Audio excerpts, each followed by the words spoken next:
He's announced a 25% tariff on all cars imported into the United States from the 2nd of April.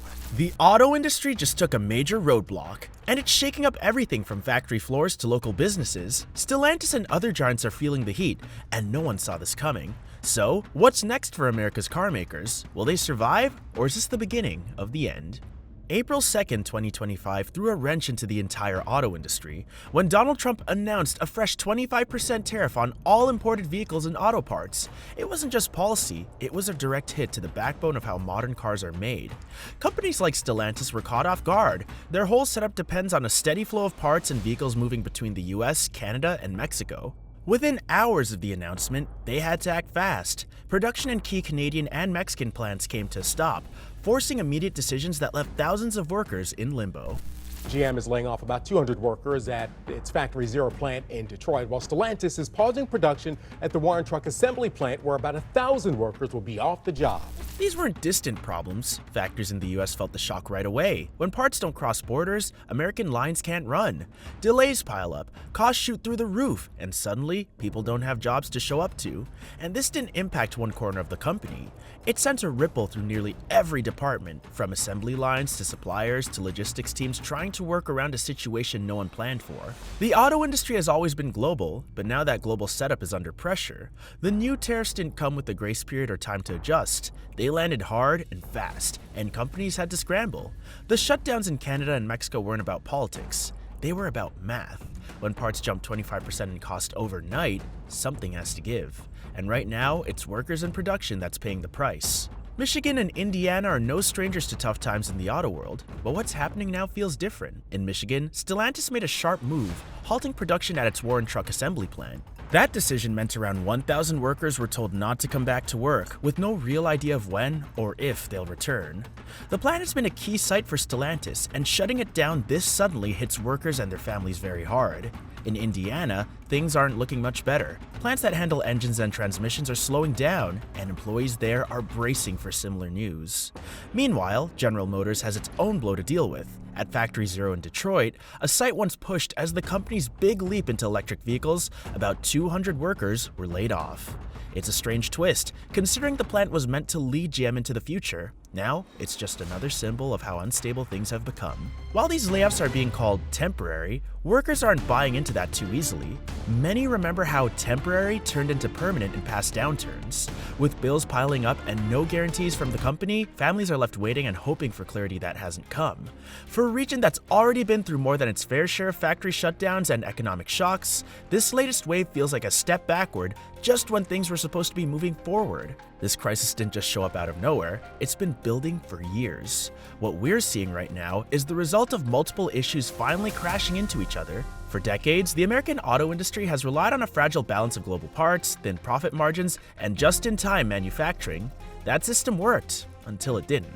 Now, rising production costs, shifting government policies, and supply chains that are stretched too thin have pushed things to the edge. Analysts estimate that 25% tariffs on car parts from Mexico and Canada could add between $4,000 and $10,000 in costs, depending on the vehicle. Stellantis is feeling the heat more than most. The company is already spending big on its shift toward electric vehicles, a transition that's not just costly, but also filled with uncertainty. Then came the new tariffs, and those threw everything off balance. Components like engines, transmissions, and microchips, many of which are built or sourced outside of the US, just got 25% more expensive overnight. That's not a minor hiccup. For a company juggling international logistics and tight deadlines, that kind of spike can wreck the whole system. The auto business doesn't have huge margins to begin with, so even small disruptions can create big problems. This isn't just about tariffs, it's about a decades-old structure that can't handle sudden shocks anymore. What we're watching now is the result of years of pushing the system to its limits. And with electric vehicles forcing automakers to rethink everything from their factories to their suppliers, the added trade pressure of policies like this one could be enough to send even the biggest players into survival mode. Like you haven't seen, before I was elected, we were losing all of our plants. They were being built in Mexico and Canada and other places. Now those plants largely have stopped and they're moving them. This time, there was no slow buildup, no back and forth in Congress, no drawn-out negotiations behind closed doors. The tariff announcement landed suddenly and went into motion almost immediately. What was supposed to be a 90-day pause turned into a full-blown policy shift within 2 weeks. No warnings, no real lead time, just a hard stop, and companies were left scrambling. That's what sets this apart from the past. Back in 2018, or even during the uncertainty of 2020, most tariff threats dragged on long enough for companies to adjust their sourcing or stockpile parts. This time, there was no breathing room. Stellantis and others were midway through production cycles, mid-contract with suppliers, and mid-shift in strategy. They didn't have the luxury of months to figure things out. They had days. And while earlier tariff talk often felt more like a political tool than an actual plan, this one is already biting. Plants have shut down, workers are being sent home. These aren't theoretical impacts or business forecasts. They're happening in real time. That's what makes this so dangerous. It's not just the financial hit, it's the speed and scale of the disruption. Even if the tariffs are rolled back later, the damage is already in motion. Companies can't afford to wait and see anymore. They're being forced to react right now. And in industries where planning months ahead is the norm, that kind of immediate shock throws everything off balance. Looking at over 500,000 jobs in Canada, including all of the spin-off jobs that could likely be impacted. And so we want to make sure that there's a robust response from government, that we want to make sure that workers that are going to be impacted have supports in place, and that means strengthening our employment insurance system.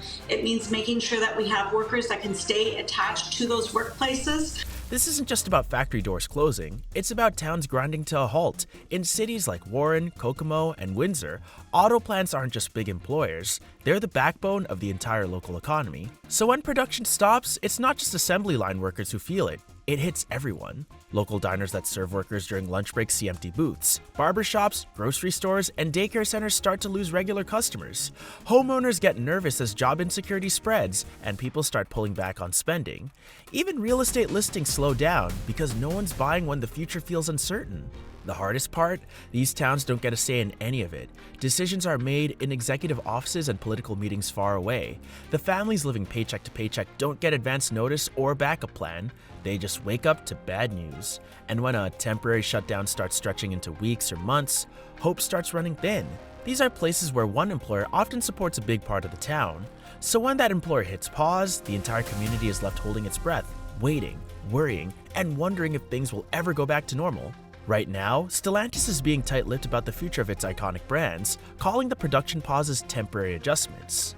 But with the rising tariffs, strained supply chains, and the costly shift to electronic vehicles, many experts aren't buying the optimism. The bigger concern is whether this is a temporary setback or the start of a long-term pullback from North American manufacturing.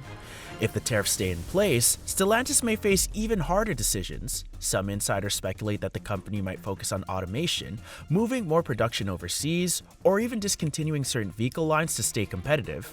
For Jeep, Dodge, and Chrysler, the uncertainty is growing.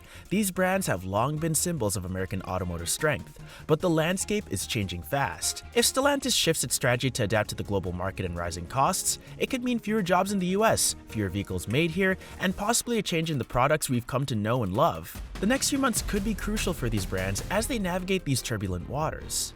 What's your take on the future of American-made cars? Drop your thoughts in the comments below. Let's hear where you stand.